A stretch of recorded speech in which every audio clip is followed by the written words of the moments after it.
se dejan ositos realmente impresionantes. Mirá lo que me cuenta el padre. Acá está, mira, esto. Sí.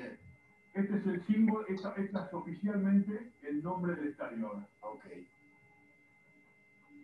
Vos sabés que me cuenta el padre Manolo, gracias padre querido que nos estás viendo, en las iglesias italianas se acostumbra a encender las velas. Sí, una costumbre en Italia. Hay montones de velas chiquititas, una chiquita que se paga algo. Pero son de ese color. Pero yo no pagás y te dan la velita. Son de ese color. Sí, Cristian. No, esto es el Estadio San Pablo. Mañana por ahí voy a intentar mostrar lo que es el cuartier español, el barrio español, donde están los murales de Diego. Ahí se están juntando.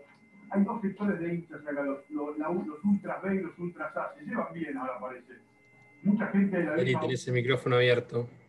Diego y que realmente están choqueados. Toda esta gente está casi horas, y no se quiere ir. Están en estado de shock. El equipo jugó, ganó. El presidente Corrado Ferraino, que fue presidente de cuando Dio jugaba en Nápoles, es una persona de mucha edad, diciendo que está muy mal, muy delicado. Y que Buenas noches. Fue aquel que le regaló a Diego Hola, Leo. Hola, Adri. ¿Qué haces, Anita? Yo te iba a ¿Cómo meter estás? Ah, estoy escuchando todo el noticiero. Claro, te quedó fuerte la tele, Adriana. Estoy escuchando. Adriana. Bueno, estoy sorda, loco, soy grande. Ya les va a tocar a ustedes también. Hola, Sabrina. Me tengo que poner el audífono ahora que hablas.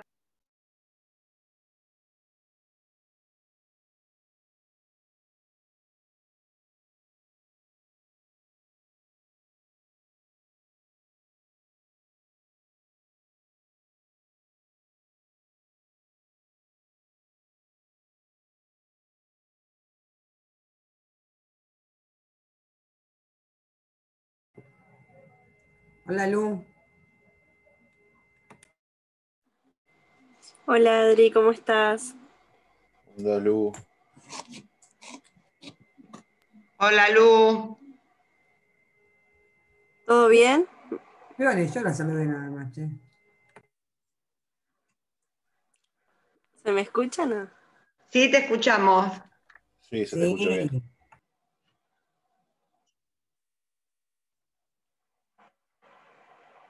¿Cómo están?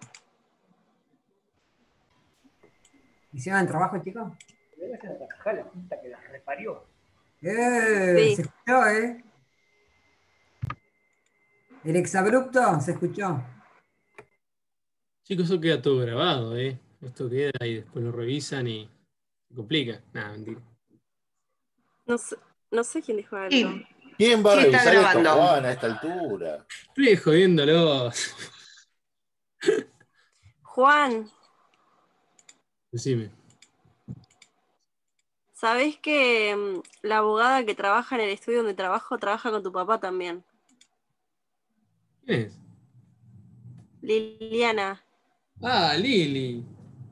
Sí, Lili. Sí, Lili. Qué chiquito que es Lili. Mar del Plata. Chiquitito, chiquitito. Es una de las chicas que trabaja en el Tenía estudio. buena referencia, sos buena. Soy bueno. Hola, Dani. Sí, sí, sí. Y no cobra el sueldo. No, Lili está Hola, hace Adri. 8 o 9 años trabajando con papá. Aparte conocida. Yo aprendí mucho con ella. Fue la que me enseñó todo lo que aprendí en la parte de lo que es procuración, cuando estuve un tiempo trabajando con ellos. Un tiempo bastante.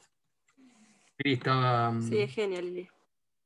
Lili hace mucho civil y comercial, pero viste que trabaja a la mañana y después a la tarde trabaja allá en el estudio con papá. Y me enseñó todo lo que es la parte de la MEB y todo eso, me dio un montón. Porque cuando se fue una chica del estudio quedó ella, que estaba ahí cerca mío y me explicaba todo. Adivina.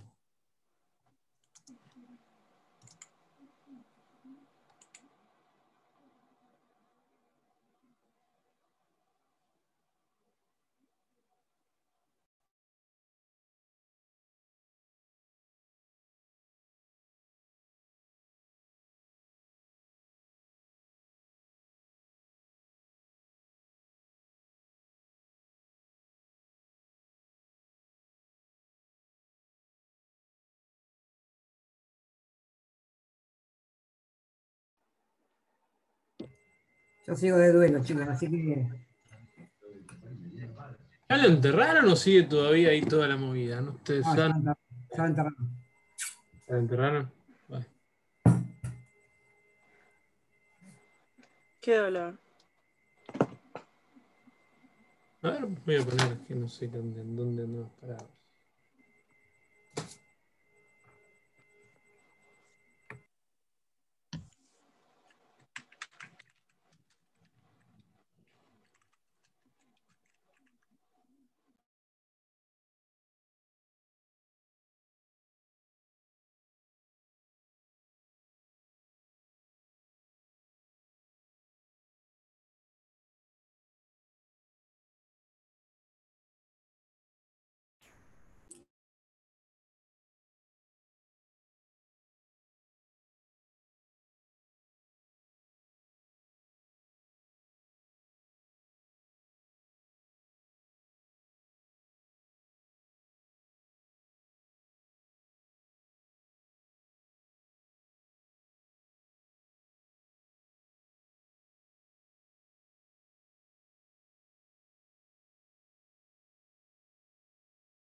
Hola, buenas noches.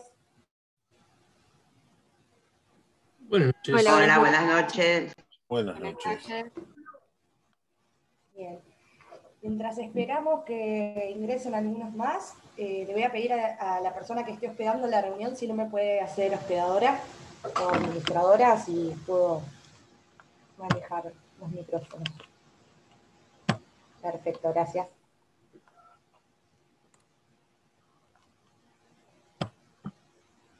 Bueno, ¿hicieron la tarea? Ayer se cortó y me parecía que me hubiesen puesto un bozal legal a mí. Y viste, todo vuelve. Todo bueno. Bien, ahí estoy viendo las asistencias. ¿Cuántos somos? 30. Bueno, vamos a esperar. Igual faltan 2 minutos.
A ver qué micrófono se está tocando.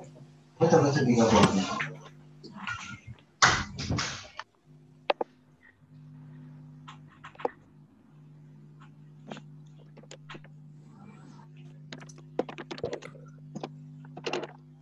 Bueno, somos 46, hoy somos menos, vamos a hacer unos minutos más. Mientras, si alguno tiene alguna duda de la clase de ayer, de lo que vimos en la parte general de medidas cautelares, pueden preguntar.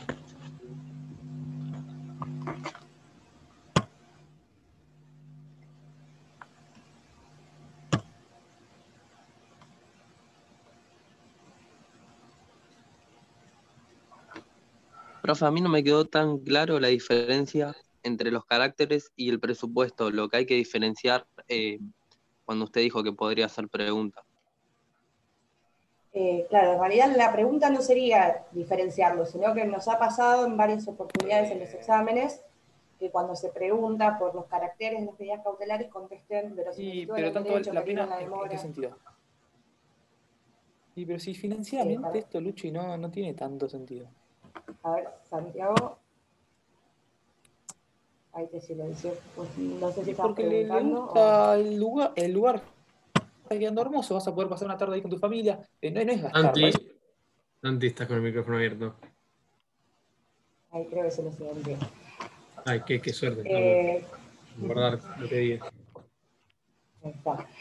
Javier, contestando a tu pregunta, no sé si se llegó a escuchar, en realidad no es que es difícil diferenciarlos, ni se va a preguntar las diferencias entre los caracteres y los presupuestos, pero suele pasar en los exámenes que a primera vista ustedes contestan lo que saben o lo que entienden sin tener una lectura tan acabada de la consigna, y nos ha pasado de preguntar, por ejemplo, caracteres y que nos respondan verosimilitud en el derecho, peligro en la demora, que son los presupuestos. Entonces, nada, que presten atención y diferencien esos conceptos que por lo general se los suelen confundir en los exámenes. Preguntamos presupuestos y ponen que son instrumentales, por ejemplo. Nos ha pasado, por eso era la aclaración ayer, pero no es que se les va a preguntar que los diferencien. No sé si contesté tu pregunta, Javier. Sí, perfecto.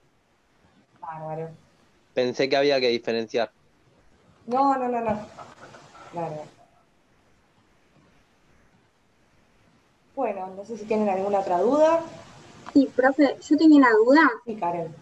Sí, con respecto a lo que comentabas también recién, que era muy frecuente que confundamos el plazo de caducidad de la medida con lo otro, que no me acuerdo, que es lo de la interposición La vigencia de la inscripción.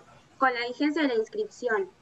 No entendí bien la parte de la vigencia de la inscripción, la parte que dice que si no lo inscribimos en el plazo que se tiene que inscribir, es como que lo inscribimos con posterioridad, es como que sería trabar un nuevo embargo, esa parte.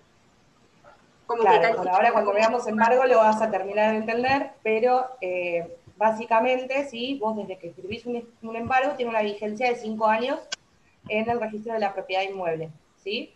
Sí. 180, si tu intención es, porque los embargos los podés reinscribir indefinidamente, ¿no? Si tu intención es reescribir una medida, ¿sí? Tenés que hacerlo con un plazo de 180 días previos.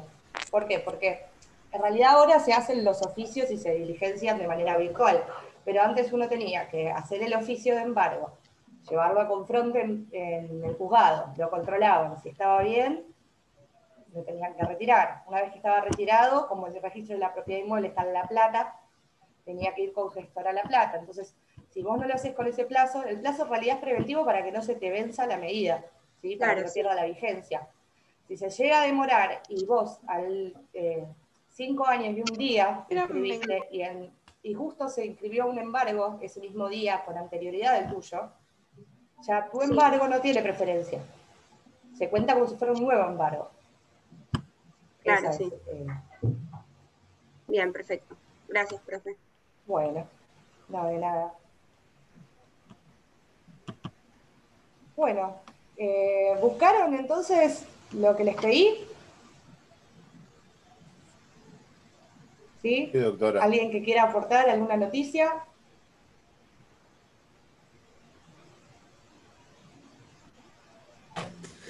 No me hagan nombrarlos. Dejamos que arranque Está otro. el caso de... Bien. Ahí tengo el caso de... Sí, Walter. ¿Era Walter? No. Creo que era Leo por la voz. Sí, me Leo, parece. sí. Leonardo. Sí, soy yo. La tengo fichada. Ajá. Yo encontré uno que me pareció bastante interesante, que es Mica Viconte, que me enteré por esta noticia quién era, que Nicole Neumann le generó esta acción del bozal legal, pero lo que me pareció interesante de la noticia fue que ella lo burló haciéndose grabar una voz en off de una tercera persona y a preguntas prearmadas contestaba la voz en off como si fuera su yo interior. Y me pareció muy interesante la figura e interesante cómo esquivarlo, digamos, ¿no? ¿Alguna otra que hayan encontrado? Yo voy a hacerle honor a Maradona y voy a contarla cuando Claudio Villafañez le metió un bozal judicial porque él hacía comentarios que le parecían de violencia de género y su abogado metió un bozal judicial como acción autosatisfactiva. Lo voy a nombrar así porque después, bueno, está la discusión que no sé si usted quiere que le digamos lo que opinamos o no, pero bueno, se metió como medida autosatisfactiva con unas partes permanentes distintas del proceso y solicitó que no pudiera hablar sobre lo relacionado por una cuestión de consideraba que era violencia de género y un tema de tratativas entre ellos dos. Y después vámonos de ser abogado de Maradona. Eso es lo que puedo aportar. Ahora después entramos a la discusión que... Por eso, te hice como un pequeño spoiler, pero no te quería decir todo lo que averigué por el tema, porque sabía que como que... Está bien, no, es un tema extenso y debatido, por eso también les hice buscar información. ¿Alguien más que quiera compartir lo que encontró? Yo encontré. Encontré. Primero las damas.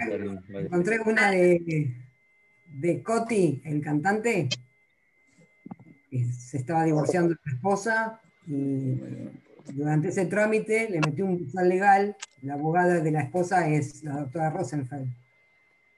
Y después que firmaban los papeles y todo, a los 7 días blanqueó que estaba de novio con la hija de Tinelli. Y lo que dice la Rosenfeld es que le sorprendió esa medida cuando ella todavía no había abierto la boca. Lo que pasa que... ¿Estás de novio con Candelaria? Mira, me entero más chimento acá que en otro lado. Él se anticipó porque sabía que cuando se iba a enterar que hacía 7 días, obviamente se hacía rato que estaba, que lo blanqueó a los 7 días y iba a empezar a decir cualquier cosa, entonces se apuró pero según ella dice que figura en el código, como prohibición a hablar de, y más cuando hay hijos menores, mostrar fotos y algo así, pero no llegó a decir el artículo, así que no puedo identificar. Cuestiones de familia se suele utilizar muy en la vida diaria. Y bueno, con respecto sobre todo a las imágenes de los menores de edad, como comentaba. Pero ella lo que dijo es como que ella, la abogada, lo que dijo es como que todavía no había hablado nada, que eso es lo que le llamó la atención. Supuestamente cuando empiezan a hablar, que esperás que digan algo para meterle un bozal legal, no que te anticipás a la jugada, digamos. Claro, en realidad ahí hay que relacionarlo con lo que estábamos hablando ayer de las medidas cautelares y los presupuestos, y quizás el objeto de prevenir un daño también aplicaría. Creo que apunta para ahí el comentario de la doctora Rosenfeld. ¿Alguien más tiene alguna otra noticia para compartir? Hoy salió que le suspendieron la matrícula a Rosenfeld por violación de secreto profesional en el caso de Artés. Ese es un dato que también tiro. No le va a hacer mucho abogada a Coti, pero bueno. No, sí, ya había una denuncia en la época. Al final... Yo encontré, más que nada también relacionado con lo que decía Leonardo, sobre Mica Viciconte y Fabián Cubero, Nicole Neumann, que el juez hizo lugar al pedido de Nicole, donde como que no sé, Fabián ni Mica pueden exhibir, divulgar datos o audios por ellos o por otra persona sobre Nicole y sobre sus hijas. Y después encontré que en cuanto a la jurisprudencia, todo comenzó creo que con un fallo que es Tato Bores con Servini de Cubría, y donde hay más tensiones en el hecho de bozal legal o no sé, el derecho a comunicarse, a expresarse y demás, como que hay una tensión en cuanto a esos dos derechos. La libertad de expresión, sobre todo. Exactamente. Histórico fallo ese. Sí, histórico. Bien. Sí, lo analicemos en derechos humanos, nosotros. La jueza de Villar Urbino. Yo lo vi en vivo, imagínense la diferencia de edad. Yo encontré un caso que el ex novio de Moria Real le había puesto un bozal legal para que no pueda difundir fotos de su hijo por las redes sociales, por Instagram o compartir información de su hijo. Bien. Yo encontré un caso de la Cámara Nacional de Apelaciones de que se rechazó el caso, en este caso, ese bozal legal, por un acoso laboral de un médico conocido, Rodríguez contra Google, que se lo ha rechazado por el hecho de que no cubría las situaciones jurídicas referentes, como lo puede poner un bozal legal, porque a la colega que supuestamente acosaba laboralmente y sexualmente había hablado por los medios y habían salido artículos a través de las redes sociales. La Cámara se lo denegó al bozal legal en este caso. Eso me interesó bastante, la negación del bozal legal. Hay uno a Tinelli también. Sí, Tomás. El de Tinelli se lo puso Carmen Barbieri, y cada vez que decían Carmen Barbieri o la Leona, Ideas del Sur tenía que pagar. Claro, una multa. Bien. Es Bueno, el, perdón, ¿considera? doctora. Primero Sí. me voy a poner en cuadro porque estoy ahí de costado. No, lo que decía Iván, que me parece va atado de la mano con el derecho al olvido, que está también muy, muy en boga en contra de Google y las plataformas y los buscadores en general. Sí. A ver, y en líneas generales, los que estuvieron buscando material, ¿consideran que se dan los presupuestos para que sea una medida cautelar? Depende del caso. Yo creo que en principio depende de la situación, como dice Leo. En principio, si es una cuestión externa a un proceso que uno va a iniciar, se considera una opción una medida autosatisfactiva. Ahora, si va en relación a buscar un fin complementario a un juicio que va en paralelo, donde la cautelar traba o intenta deducir que no se genere un mal para esa persona, podría ser. Pero en principio yo creo que es una medida autosatisfactiva, sobre todo en los casos que venimos viendo. Porque no, aparte no coincide con digamos, lo que está nominado, lo que está escrito en el código como medidas cautelares. Eso también es otra diferencia que se marcaba bastante. Yo creo que no hay chance de que sea una medida cautelar. Hay discusiones, yo ya busqué y hay discusión, y se discute bastante, se discute que depende de la autonomía de la situación, pero bueno. Para mí, o sea, en el proceso civil no tiene nada que ver. De última, yo puedo decir lo que quiero, me iniciarás un proceso de calumnias, injurias, pero en el proceso civil para mí no lo afectaría para nada. Tomás, una consulta, ¿no? Para seguir el debate en relación a lo que estás diciendo. Si por algo que dice una persona te genera un daño, aunque sea moral, ¿no es resarcible económicamente? ¿No sé decidir? Sí es resarcible económicamente, o sea, claramente es resarcible. Pero bueno, de última, yo creo que se podría, o sea, yo pediría en mi caso personal, o le iniciaría un proceso más satisfactivo para mí, que me den una compensación económica. Yo no Para estoy mí de acuerdo depende con mucho si Tomás. hay terceros o no. Perdón, Iván. Perdón, Sí, es cortito. no sé quién estaba hablando. No estoy de acuerdo con Tomás porque creo que a veces las personas prefieren que no se las condene socialmente y por más que puedan llegar a obtener esa remuneración económica, porque por ahí el daño ya está causado. Justo me viene a la memoria lo que hicieron hoy con Maradona, que ya se sabía que supuestamente iban a poder hacer, que de alguna manera u otra iban a buscar una situación para sacar una foto así, para poder circularlo. Por más que la prohíban y que digan por favor que no la circulen, el daño ya está hecho. O sea, ya se generó el daño, por más que lo dejen sin laburo y bueno, y todos los demás. Es mi punto de vista, ¿eh? Tranquilamente pueden disentir. Es una de las características. Entiendo tu punto de vista. También pasó con Balvin. Ponele, a Tinelli le importa muy poco, creo que decir por segundo, y no le importaría pagar 50.000 pesos. O sea, creo que es mucho más doloroso para él que le inicien un proceso penal con todo lo que se corta. Sí, se corta.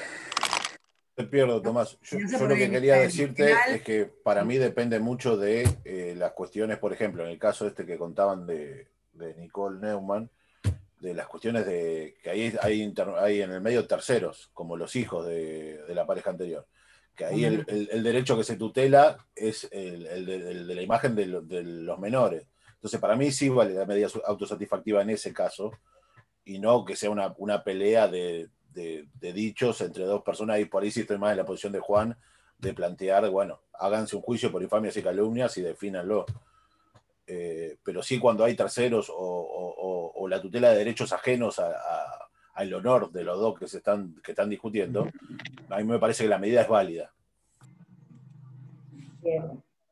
Bueno, para cerrar el tema causal legal, les va a terminar de cerrar la idea de qué tipo de proceso es, si aplica o no la medida cautelar, o se trataría de una medida autosatisfactiva mañana cuando veamos la diferencia entre medidas cautelares, sentencias o tutela anticipada y medidas autosatisfactivas. Van a ver mañana que quizás es muy difícil, hay una línea muy delgada entre una figura y la otra, porque son creaciones jurisprudenciales.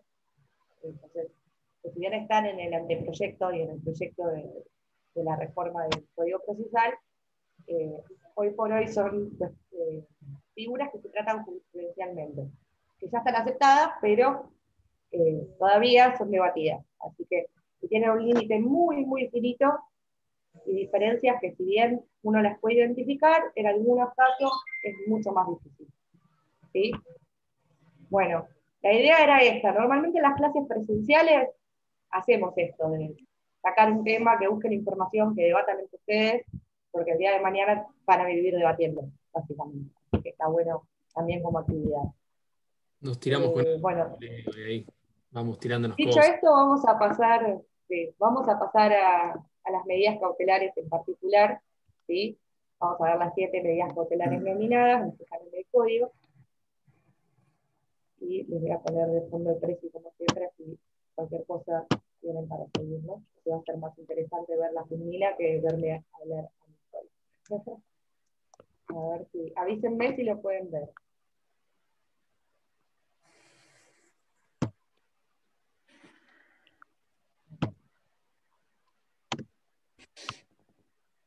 Bueno, vamos a arrancar con embargo, ¿sí? El embargo es una de las medidas cautelares que se encuentran plasmadas en el Código Procesal. Es una medida tendiente a individualizar, ¿sí? Y afectar un bien determinado a un proceso. Puede darse, como habíamos hablado, previamente a la interposición de demanda y al inicio del proceso principal, o durante el mismo, o incluso en la ejecución de sentencia.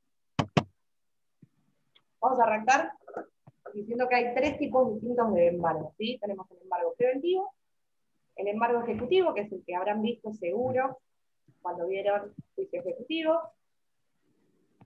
A ver, díganme si es así, si ya lo vieron. ¿Están hablando de embargo ejecutivo en las clases? Sí. Bien, perfecto. Y el ejecutorio, que también seguramente lo habrán visto cuando hablaron de ejecución de sentencia, en esa bolita, ¿sí? El que nos va a importar más en este momento va a ser el embargo preventivo, que es propiamente dicho una medida cautelar. Los 3 son medidas cautelares, pero bueno, vamos a hacer hincapié en este, ¿sí?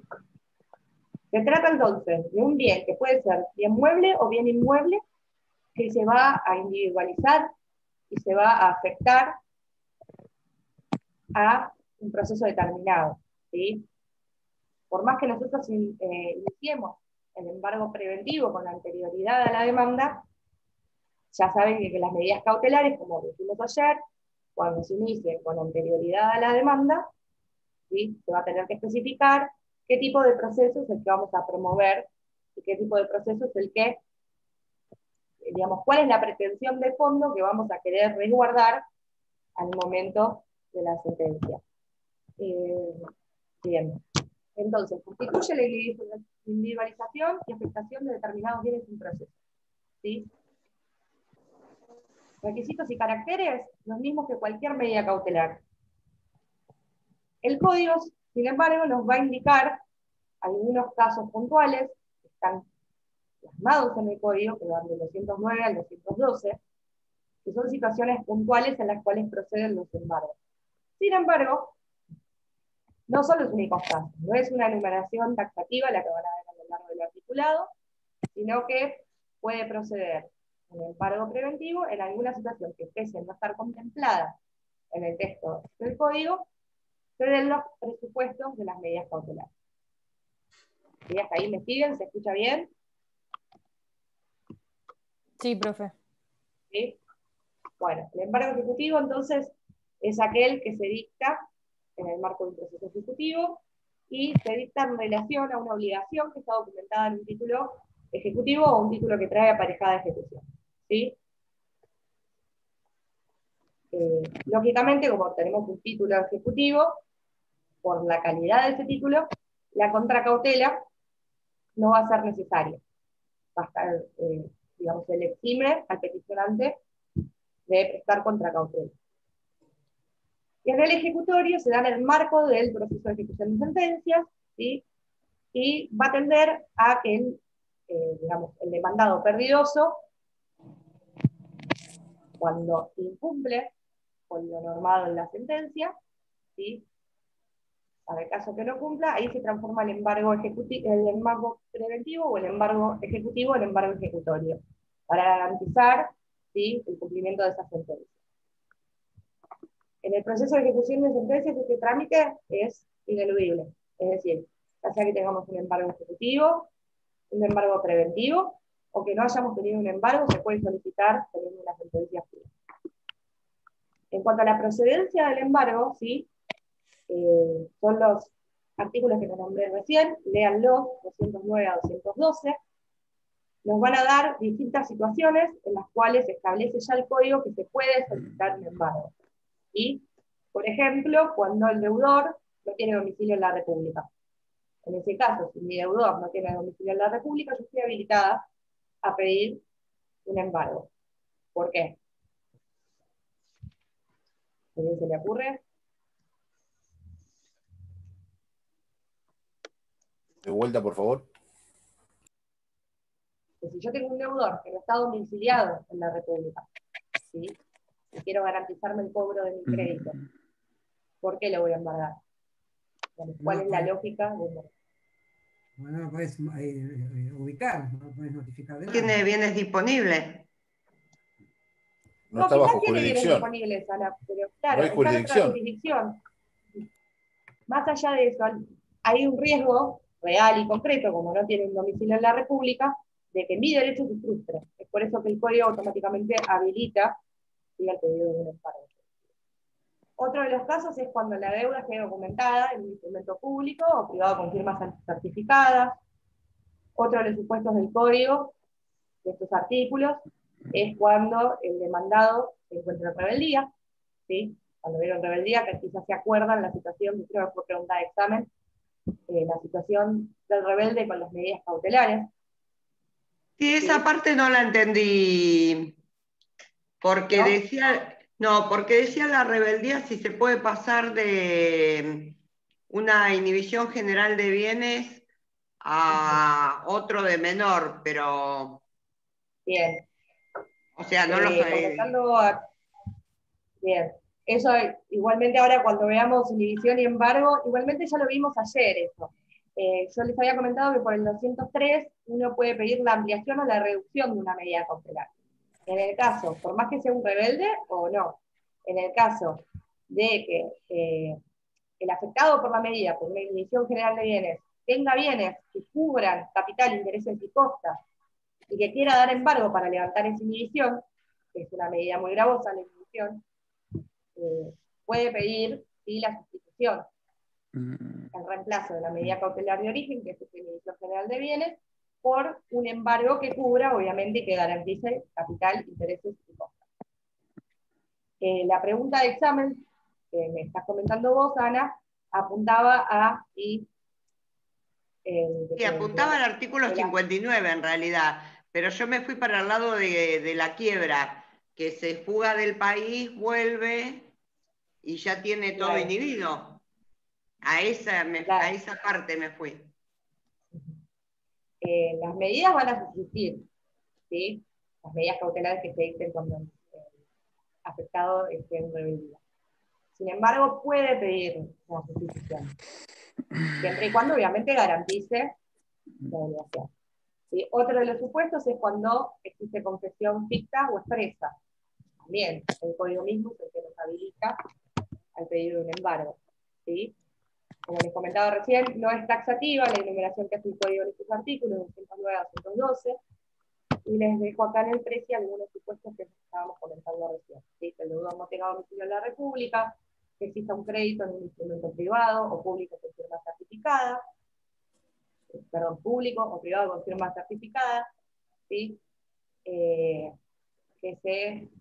exista un contrato, por ejemplo, y que se ofrezca, la acción se fundase en un contrato bilateral y se justificase la existencia en la forma indicada, la del apartado anterior, que es la del documento público con firma certificada, o privado con firma certificada o documento público, tiene que probar sumariamente si el cumplimiento del contrato por parte del que solicita la medida, porque recuerden siempre que en materia de contrato yo no puedo reclamar si yo no cumplí con mis obligaciones.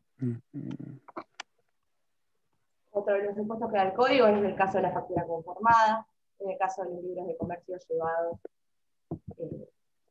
de manera correcta, ¿sí? Lo que comentábamos recién de rebeldía o confesión ficta o expresa. Yo igualmente este precio después se los voy a dejar subido, si quieren a mano todos los efectos. Respecto de la traba, ya lo vieron en las bolillas, 14 y 15, ¿sí? La traba del embargo, dependiendo de qué tipo de bien se trate, ¿no? Habíamos hablado, esto para repasar esa bolilla, ¿no? Si el embargo recae sobre un bien mueble, ¿sí? Que no sea registrable, al momento de la intimación de pago y embargo, si no pagan, del mandamiento, digamos, si no pagan, si no cumplen con la obligación, se lo procede a embargar por el oficial de justicia, ¿sí? Y se lo constituye el depositario de los bienes. En cambio, bueno, que es un bien mueble registrable, se escribirá la medida mediante un oficio al registro, por ejemplo, de la propiedad automotora. Y si se tratara de un bien inmueble, lo mismo. Se va a hacer un oficio y ese oficio va al registro de la propiedad Estoy escuchando una clase.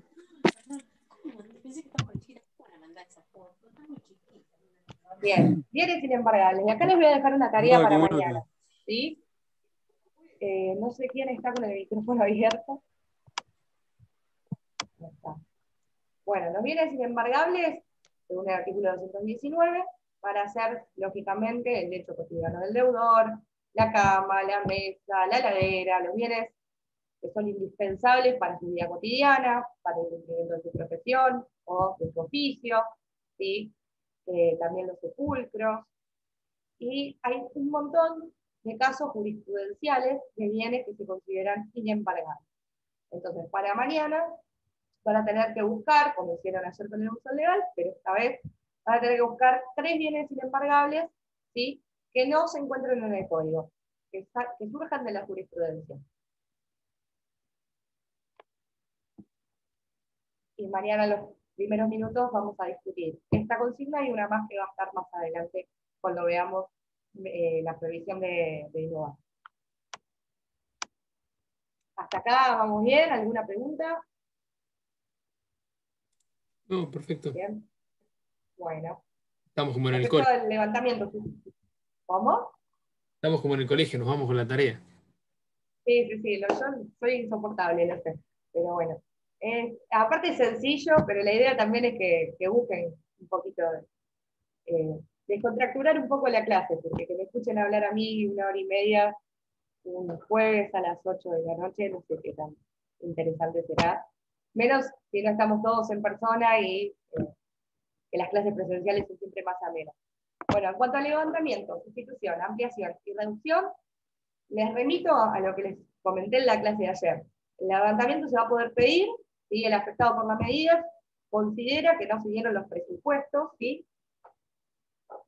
O si el bien, digamos, embargado es un bien inembargable. En el caso de que el bien embargado sea un bien inembargable, ¿sí? Y que por error se haya embargado, o que no se haya advertido que se trataba de un bien embargable, el afectado por la medida va a pedir el levantamiento. ¿Sí?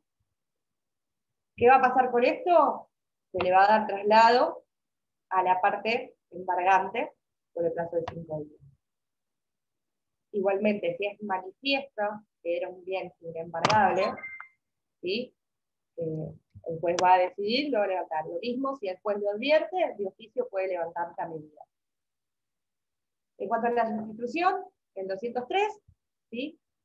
Se puede sustituir por otros bienes del mismo valor que lleguen a cubrir capital, intereses y costas. El pedido de sustitución también se va a dar traslado por 5 días, luego de lo cual el juez va a resolver.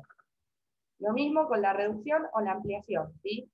Si el acreedor considera que, por ejemplo, se devengó una obligación más, eran 4, se devengó un vencimiento más, ¿sí? Y no se abonó, se va a ampliar ese monto de la demanda, y, lógicamente, también se va a ampliar el embargo, porque ya el bien embargado quizás no llega a cubrir, ¿sí? El monto que se está reclamando. Lo mismo a la inversa, si el deudor considera que se embargó por más de lo que se debería. En cualquiera de estas circunstancias, se da traslado en 5 días y resuelve el juez. Ahora bien, todos estos que les acabo de nombrar, levantamiento, sustitución, reducción o ampliación, tramitan por incidente. Es decir, yo qué. Supónganse que estamos hablando de un embargo preventivo, el embargo de un proceso ya iniciado, ¿sí? Varios superjuicios en el cual se trae un embargo. El pedido de sustitución, el pedido de ampliación o de reducción va a tramitar por incidente. En cuanto a la preferencia del primer embargo, es lo que les comentaba ayer y hablamos un poquito hoy, de que el embargo, ¿sí?, genera una preferencia. Y siempre la ley va a beneficiar a aquel acreedor que se comporta con mayor diligencia, con mayor eficacia y hace las cosas bien, ¿sí? Y lo que comentaba, creo que era Ana ayer, de el principio, esta máxima jurídica de prior intempore potiori injure, primero en el tiempo, mejor en el derecho. Entonces, el primer embargante, ¿sí?, sobre un bien determinado, va a tener preferencia sobre los que le sucedan, ¿sí? Es decir, supongamos, yo voy a embargar a José por $50.000, ¿sí? Tengo que embargarlo por $50.000 y José tiene un departamento que vale 100.000. Yo llevo primera, es primero mi embargo, entonces yo voy a tener preferencia sobre lo que me suceda. Ahora bien, Ana tiene que embargarlo por 70.000, pero ya hay un embargo que es el mío. Entonces, Ana va a poder embargar, igualmente el embargo por la totalidad, ¿no? Lógico. Pero al momento de ejecutar ese bien inmueble, ese departamento, voy a cobrar primero yo y sobre el remanente va a cobrar Ana, y si siguiera abriendo el remanente, van a cobrar los distintos acreedores. Pero bueno, no es que la preferencia del primer embargo va a cobrar sí o sí, sino que está supeditado a que no exista una garantía real, por ejemplo, ¿sí? Si hay una hipoteca, una prenda, ¿tá? En este caso, primero cobran los acreedores privilegiados y después tiene preferencia el primer embargo. En cuanto a la protección de la vivienda, ¿sí?, está regulada en el artículo 249, ¿sí?, del Código Civil y Comercial. La vivienda única es inembargable, pero hay excepciones. ¿Cuáles son estas excepciones? Por ejemplo, deudas de alimentos, ¿sí?, de carácter alimentario a hijos menores, a personas incapaces. Después tenemos las expensas, ¿sí?, a las cuales no es oponible esta protección. Los impuestos también se graban en inmuebles. Y tampoco los acreedores de causa anterior a la adquisición de esta vivienda única, ¿sí? Bueno. ¿Hasta acá alguna duda? Es bastante sencilla. En ese que dijiste recién creo que también iba que es inembargable los arreglos que fueron hechos con posterioridad, me parece, ¿no? Los arreglos que sean indispensables para el mantenimiento de la propiedad, ¿sí? Bien. Bien. Hacemos el secuestro. El secuestro suele confundirse en algunos puntos con embargo, pero vamos a hacer la diferencia porque esto sí suele ser pregunta de examen. El secuestro, como primera diferencia con el embargo, se van a dar cuenta que, como dijimos, el embargo procede individualizando y afectando un bien determinado. ¿Qué tipo de bien? Mueble o inmueble. ¿Sí? En cambio, el secuestro recae sobre cosas que necesariamente son cosas muebles. Entonces, está normado en el artículo 221 cuando, con la mera individualización del bien, ¿sí?, no alcanza para protegerlo o asegurar el resultado del juicio, te va a dictar esta medida cautelar, que es el secuestro, en el cual se desapodera, ¿sí?, al afectado por la medida de este bien mueble y se va a resguardar en un depósito privado o en un depósito judicial. Entonces, como segunda diferencia con el embargo, ¿sí?, tenemos que tener en cuenta de que necesariamente en el secuestro, el bien que se secuestra es el bien litigioso, es la cosa litigiosa. ¿Sí? Si bien en el embargo uno puede considerar a el afectado por la medida, el embargado, como depositario, en el secuestro se parte de la base de que ese bien no va a estar resguardado, ¿sí?, y ese bien es objeto del juicio. Entonces se procede a desapoderar al afectado por la medida cautelar. ¿Alguna duda con el secuestro? Van a ver que este tipo de medidas, las que están en el código, las nominales, son bastante sencillas. Esta bolilla en general es bastante llevadera. Inhibición general de bienes. Es la tercera medida cautelar que figura en el código. ¿Qué es lo que sucede cuando se inhibe a un sujeto? La inhibición se inscribe en el registro correspondiente. Se puede inscribir, por ejemplo, una inhibición general de bienes en el registro de la propiedad inmueble de la provincia de Buenos Aires, o se puede inscribir una inhibición general de bienes en el registro de la propiedad automotor, así sucesivamente. ¿Qué pasa con la inhibición? O sea, ¿cuál es el efecto de esta inhibición? Nancy, ¿es en uno o en otro o lo puedes inhibir en los dos registros? En cuanto a los registros, vos creas que puede ser necesario. Ah, bien. Yo tenía un profesor conocido que decía que era una de las más gravosas pero más ineficaces. Siempre me decía, ¿no? Porque decía que si la persona tenía propiedades en distintos lados del país, en distintas provincias, podías únicamente inhibirlo en el registro de propiedad de la provincia de Buenos Aires. Si tenía en capital, no podías. Si no te dabas bien, no dabas, o no te dabas cuenta, perdías la posibilidad de inhibirlo realmente en lo que tenía. En relación a lo que dice Juan Manuel, ustedes lo que tienen que tener muy presente el día de mañana es que los registros de la propiedad son provinciales, ¿sí? No hay un registro nacional de la propiedad inmueble. El registro de la propiedad inmueble es provincial. Entonces, si nosotros consideramos, por ejemplo, que Adriana, que es la persona que yo quiero inhibir o embargar, ¿sí?, tiene bienes en la provincia de Buenos Aires, creo que tiene bienes en Salta y creo que tiene bienes en Santa Cruz, ¿no?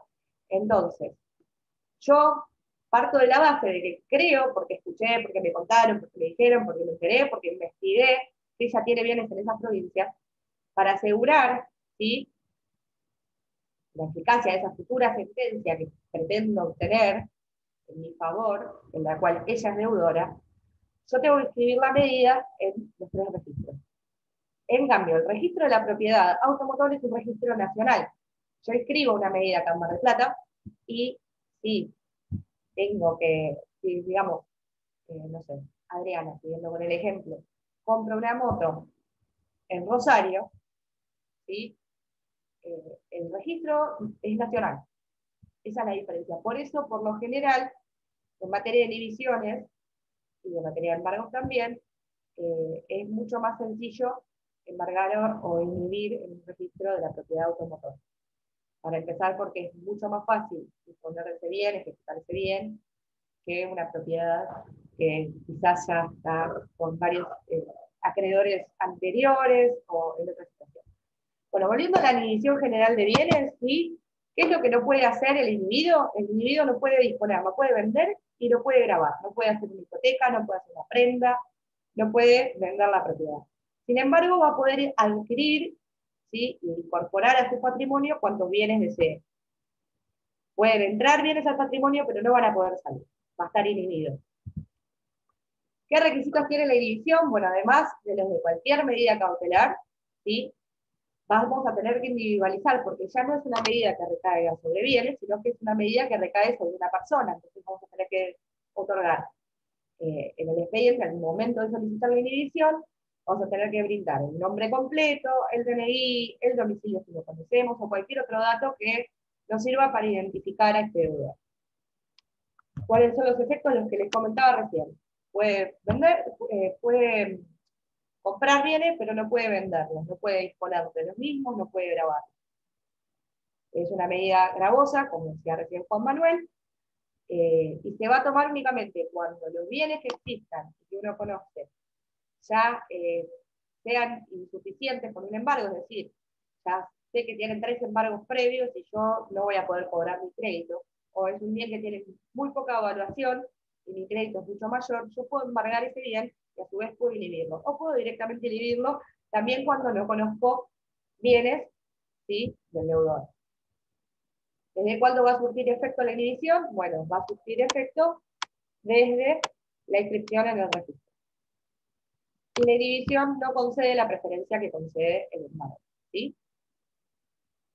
Acá les había anotado unas consideraciones, pero creo que ya las comenté recién, lo de los registros, lo de las propiedades de inmuebles en provinciales, a tener en cuenta.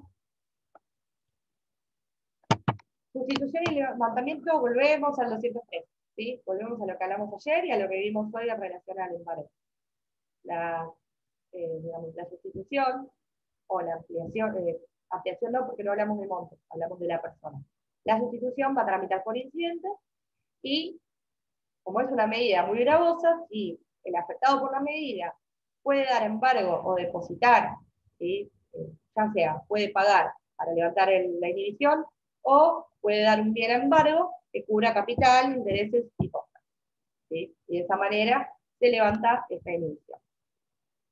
Respecto de la caducidad, que es otro de los puntos del programa, volvemos al 207 que hablamos ayer. Si nosotros iniciamos una inhibición general de bienes, la solicitamos previa al inicio de la demanda del principal, ¿sí?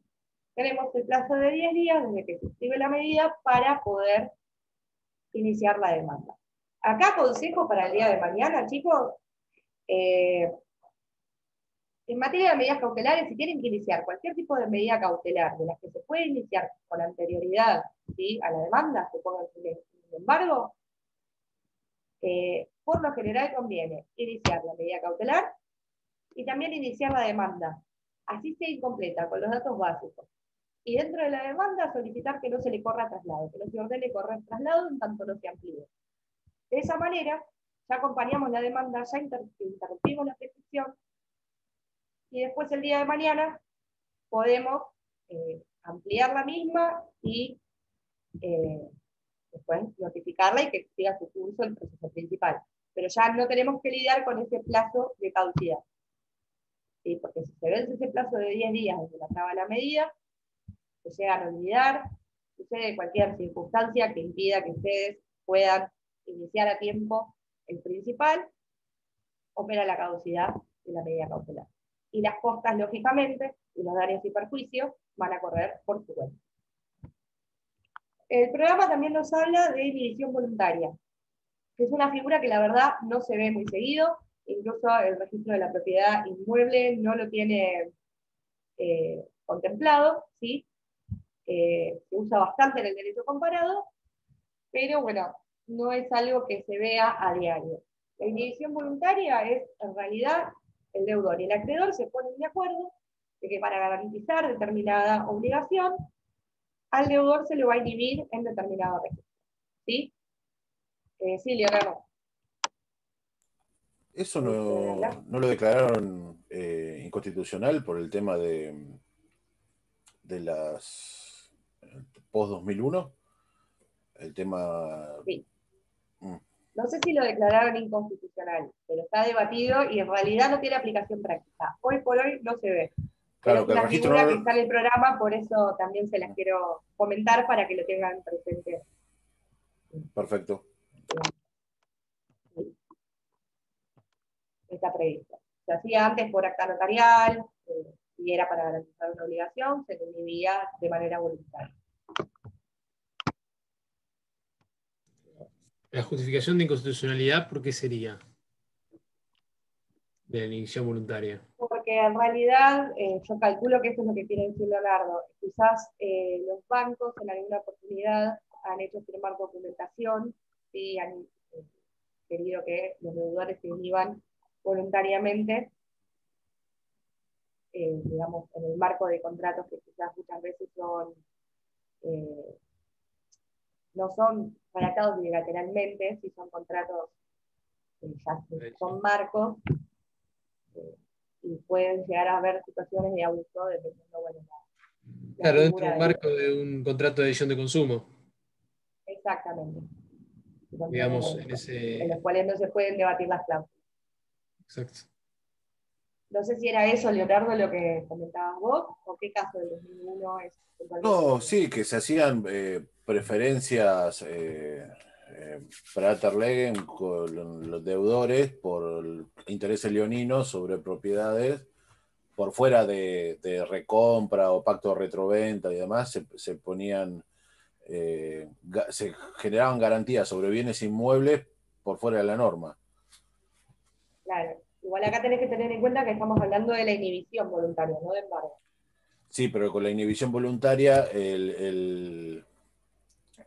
se garantizaba un pago con intereses por fuera de lo establecido por la ley y no podía, y no, en teoría estaba dentro de un marco de regulación. Creo que los registros no lo toman directamente. No, por eso es lo que les comentaba yo, es una figura que no se utiliza. En la práctica no se utiliza, pero bueno, está en el programa, yo lo quise comentar sobre todo, porque si bien no lo voy a tomar, a lo aviso de antemano, nosotros por lo general en los orales tomamos todo, entonces es costumbre también dar todos los puntos del programa y cubrirlos. Pese a que no lo van a ver, no es una, digamos, hoy en día no se aplica, y el registro de la propiedad del inmueble no lo tiene contemplado. Bien, vamos a volver para atrás.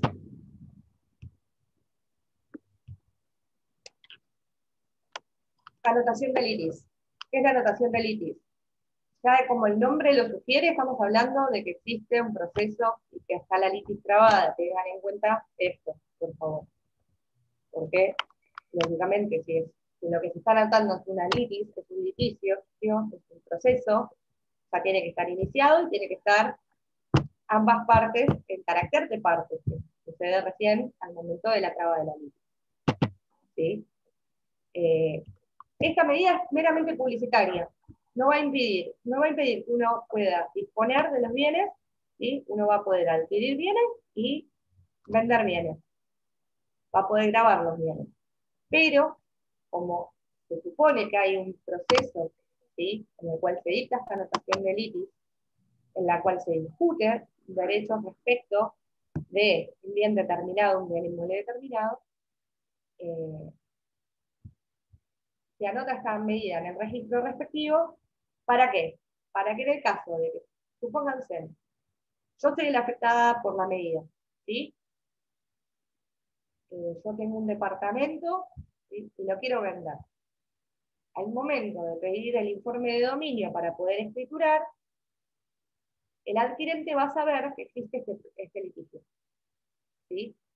Porque hay una anotación de litis. Es una anotación marginal en el folio real, ¿sí? La casilla ustedes, no sé si tienen presente cómo es un folio real, cuando se pide un informe de dominio. Tiene distintas casillas, ¿sí?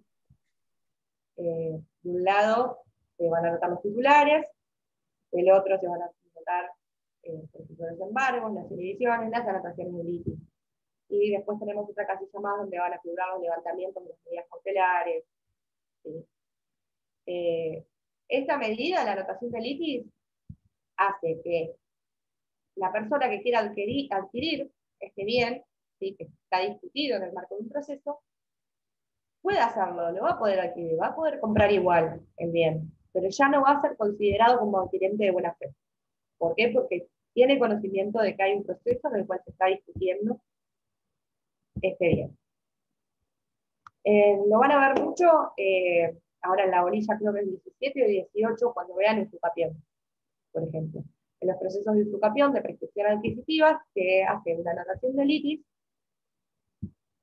para que, si alguien quiere adquirir ese bien, conste, ¿sí?, de que tomó conocimiento de que hay un juicio en el cual se está discutiendo el derecho de propiedad de ese bien. Lo mismo, por ejemplo, a veces en los juicios por escrituración.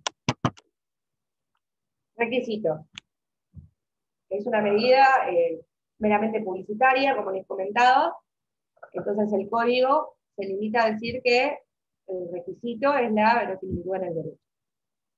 Y acá hay un debate jurisprudencial, un debate doctrinario en realidad, entre los que consideran que al ser un presupuesto de las medidas cautelares también debe existir el peligro en la demora, y hay otro grupo de doctrinarios que consideran que en realidad no, porque primero que el código no lo indica puntualmente, y segundo, en realidad no es que se está prohibiendo la disposición del bien, sino que se está haciendo tomar conocimiento, se está publicitando que es un proceso.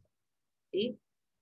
En realidad, cualquier medida cautelar debe contar con los presupuestos, en mayor o en menor medida. ¿Sí?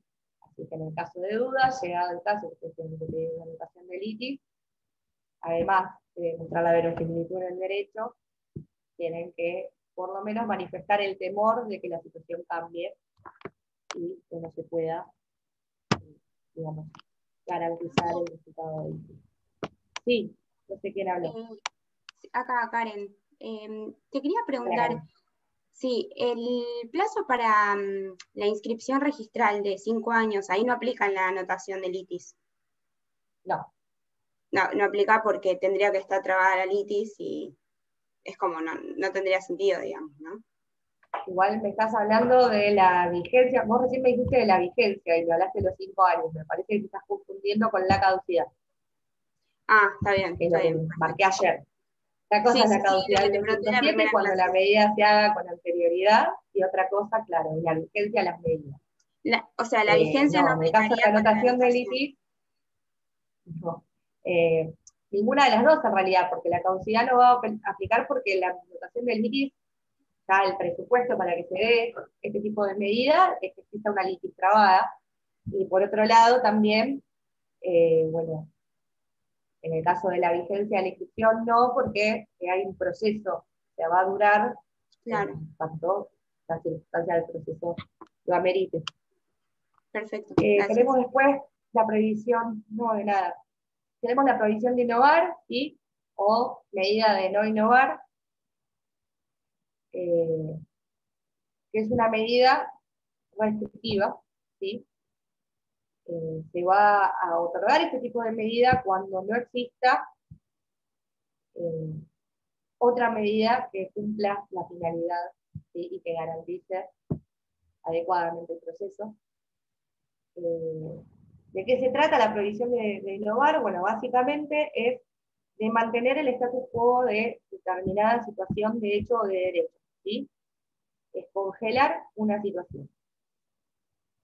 Ahora les voy a dar un ejemplo como para que lo entiendan, y también van a tener acá la tarea para lograr. Entonces, cuando sea necesario mantener el estatus o la situación existente, ¿sí? Al momento de solicitar esta medida, se va a tener en cuenta un montón de factores, pero lo principal que va a mirar el juez, además de los requisitos y los presupuestos de toda medida cautelar, va a ser que no exista otra medida cautelar que cumpla la finalidad de resguardo, ¿sí? Esta medida entonces va a congelar determinada situación, ya sea de hecho o de derecho, mientras dure el debate en el proceso principal.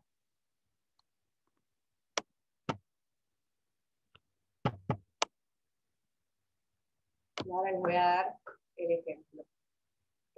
Supongamos que se dispone a expulsar a alguno de ustedes, ¿sí? Todavía no están expulsados, se los van a expulsar. Entonces esta medida, ¿sí? La medida de no innovar, o la prohibición menor va a impedir que ustedes sean efectivamente expulsados en tanto tramite, ¿sí?, el juicio de la anulación. Es decir, supongamos, a Karen le dicen, te vamos a expulsar. Vos no querés ser expulsada y querés seguir cursando mientras tanto, ¿sí? Entonces vas a pedir la revisión de la medida, vas a pedir la anulación digamos, de la expulsión, ¿no? Lo que hace este tipo de medidas es congelar el estado de la situación actual. Vos hoy que te estoy diciendo que vamos a expulsar, vos no estás expulsada, ¿sí? Quizás lo estés, pero hoy en día no estás expulsada. Entonces podés pedir esta medida cautelar, ¿sí? ¿Para qué? Para que se congele tu situación actual, es decir, hoy en día sos alumna, que sigas siendo alumna, que puedas seguir cursando en tanto se debate si se expulsa o no. ¿Se entiende? Y acá es donde se las voy a hacer el inverso y les voy a mandar a ustedes a que averigüen qué tipo de medidas se puede plantear para el caso de que efectivamente alguno de ustedes sea expulsado. Por ejemplo, no sé, los encontramos copiándose en el examen de Derecho Procesal Civil, ahora en diciembre, los encontramos copiándose y directamente son expulsados. Directamente están expulsados. ¿Qué hacen? ¿Qué tipo de medidas solicitan? ¿Pueden pedir una prohibición de innovar? ¿O existe algún otro tipo de medida que ustedes puedan pedir, ¿sí?, para poder cursar el cuatrimestre que viene, o la cursada de verano, o poder rendir una materia? Entonces, para mañana, teniendo en cuenta este caso, piensen qué medida cautelar solicitarían, si se puede solicitar o no la que hablamos recién, y cuáles serían los fundamentos que utilizarían para valerse de la herramienta que ustedes consideren necesaria para que puedan seguir cursando la materia. ¿Se entiende?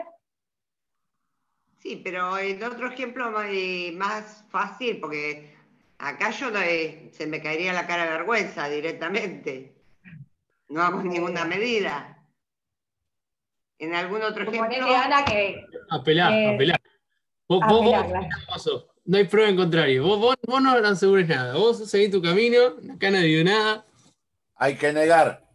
Lo dijo Turina, uno niega todo, después vemos. No pasó nada, nadie vio absolutamente nada. Chicos, acá todos están colaborando con la causa. Acá está la foto de Rosa mirando el examen de al lado. Es mi gemelo, se niega, Ana, siempre. Hasta cuando es flagrante. Si te resulta más sencilla la actividad, Ana, pensá que te expulsamos, pero no te encontramos nunca copiándote. O sea, te expulsamos porque creemos que te copiaste. Y ahí sí te van a dar ganas de reclamar. Bien. Bueno, entonces para mañana, sí, busquen. Claro, está bien. Porque la materia es difícil. Nieguen, o sea, nieguen todo. Ante la duda, nieguen. Pero bueno, entonces para mañana van a investigar, van a buscar ejemplos de 3 bienes inembargables que no figuren en los códigos, ni en el civil y comercial, ni en el procesal, ¿sí? Y van a traerme la solución a esto. ¿Qué tipo de medida consideran, ¿sí?, que pueden solicitar ante este caso? En el caso de que efectivamente se los expulse. No que esté pendiente o que se los amenace con expulsar, sino que ya es una situación, partan de la base de que ya es una situación de hecho que están expulsados. ¿Qué medidas solicitan? ¿Por qué? ¿Con qué fundamentos? ¿Sí? Bueno. Vamos a ver ahora, nos quedan 2 medidas más, la prohibición de contratar y la intervención. La prohibición de contratar está en el 231, ¿sí? Consiste que en una situación que es concreta, la parte que se ve perjudicada se abstenga de contratar, ¿sí? Nos dice el 231 que cuando por ley o contrato para asegurar una ejecución forzada de los bienes objetos del juicio procediese la prohibición de contratar sobre determinados bienes, el juez va a ordenar esta medida. Va a individualizar todo lo que sea objeto de la prohibición, disponiendo que se inscriba en los registros que correspondan y que se notifique a los interesados y a los terceros que se mencionan. Esta medida, ojo, porque ya cuando hablamos de caducidad no hablamos del plazo genérico que les comenté para el resto de las medidas, de 10 días, sino que esta medida tiene un plazo de caducidad de 5 días, en la cual, si yo efectivizo esta prohibición de contratar, tengo 5 días desde efectivizada para interponer la demanda que resuelva la situación de fondo. Si el juez considera que es improcedente, también es restrictiva esta hoja. Si el juez considera que es improcedente, no la va a otorgar, y en cualquier momento que el afectado demuestre que esta medida es improcedente, va a pedir el levantamiento y se va a dejar sin efecto. Bien. ¿Podrías dar un ejemplo de eso, Nancy, por favor? Ahora les doy un ejemplo. Así. También. Por ejemplo, la prohibición de contratar, por lo general son ejemplos que surgen de la ley. ¿Sí? Por ejemplo, los esposos entre sí no pueden contratar. O surgen de normativas particulares. Por ejemplo, dentro de una empresa, ¿sí? No se puede contratar, las partes, digamos, los integrantes del directorio no pueden realizar determinados contratos con esa sociedad. ¿Sí? Se da más que nada en materia societaria, en materia mercantil, y, por ejemplo, concretos que da el Código Civil y Comercial, por ejemplo, como les comentaba, la previsión de contratar dentro del matrimonio. Y después tenemos por último la... ¿Cómo? Los funcionarios públicos con el propio Estado, que también está en el Código. Exactamente, también los que ocupen cargos públicos.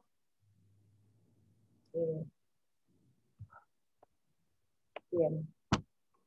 Con previsiones también, en este caso estamos hablando de medida cautelar cuando se les incumple, ¿sí? Y uno tiene que realizar el pedido de la medida, pero también van a ver que existen prohibiciones de contratar o prohibiciones distintas, por ejemplo, en el marco de ciertos ejercicios profesionales, por ejemplo, no sé, el martillero que es perito no puede vender el bien en el cual está peritando.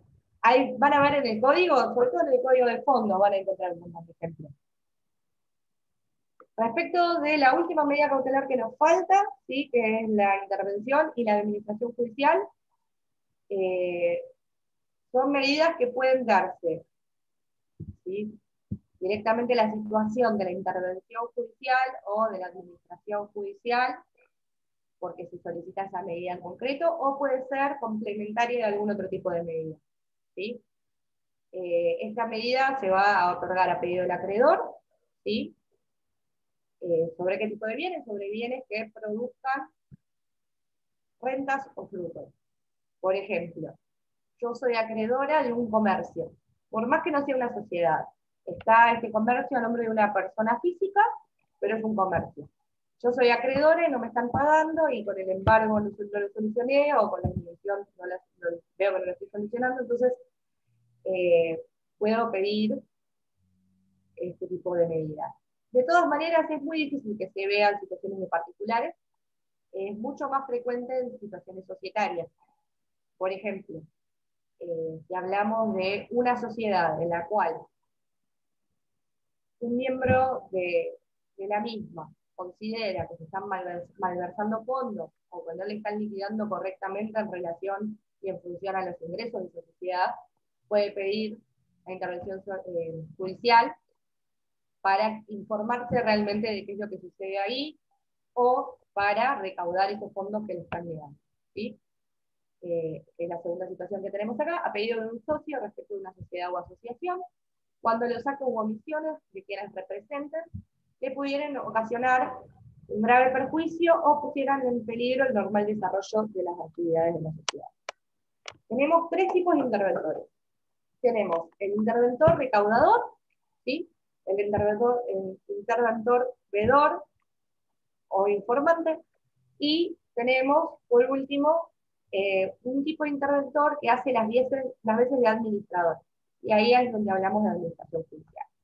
Entonces, pasando en limpio, los interventores recaudadores son aquellos que no van a decidir sobre el curso normal de la empresa, ¿sí? o de la sociedad, o del comercio, sino que van a limitarse a hacer una auditoría. Por lo general son contadores o auditores, ¿sí?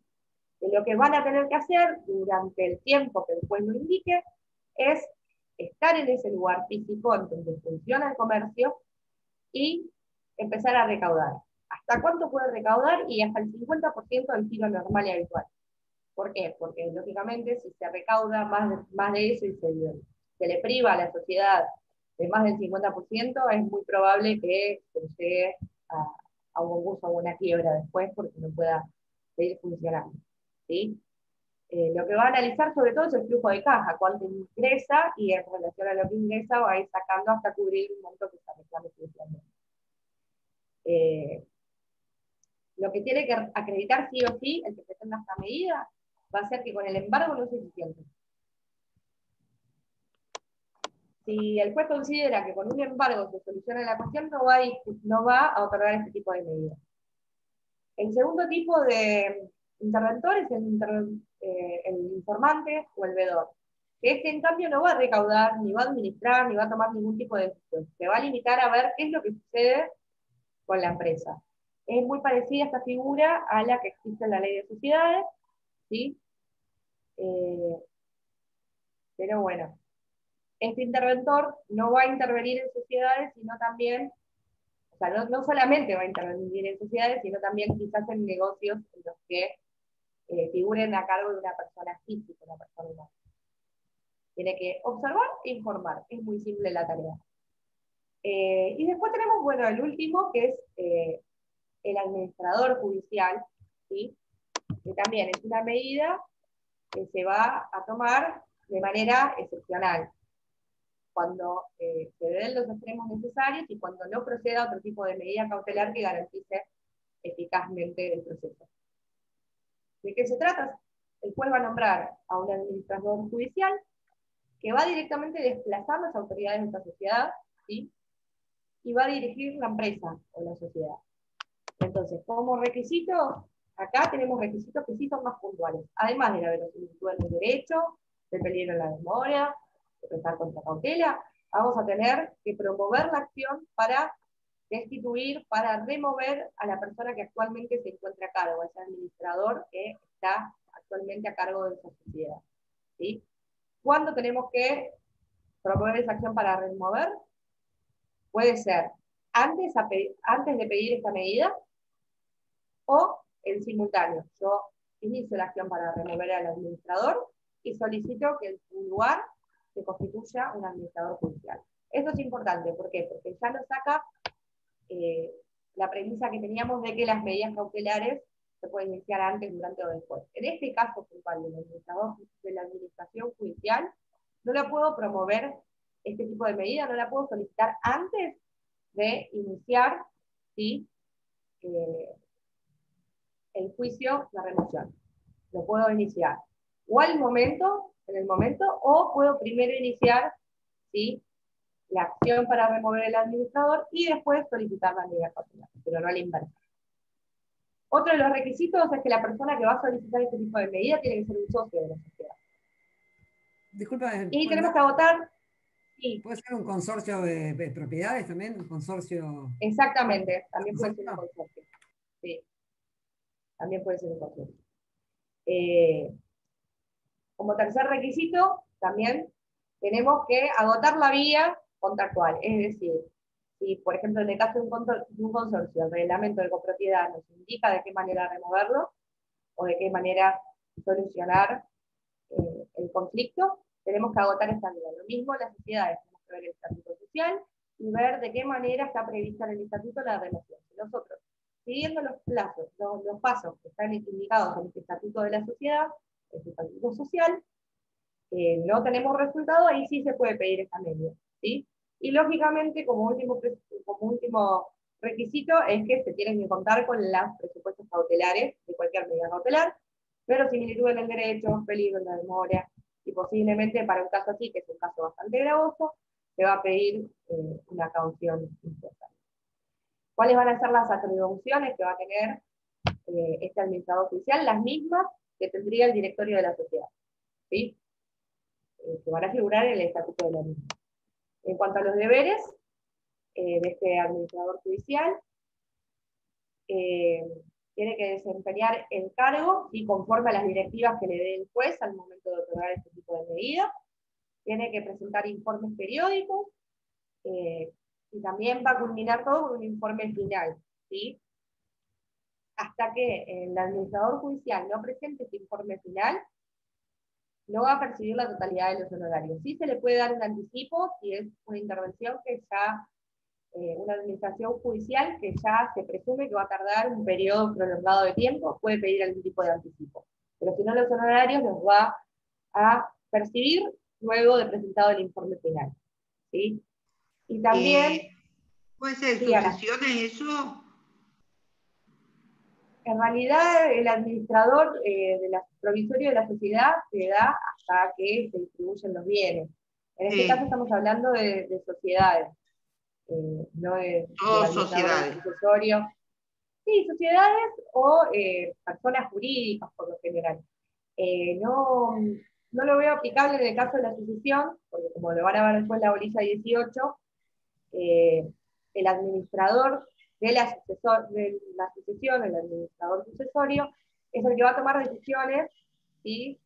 Que también el marco se los va a dar el juez, que va a tomar decisiones para el mantenimiento, sobre todo de los bienes, en tanto que sean criptos correspondientemente o a los herederos, en la declaratoria, o a nombre de un tercero que lo haga por tracto sucesivo en su caso. Pero acá puntualmente hablamos sobre todo de sociedades, para que no lo confundan.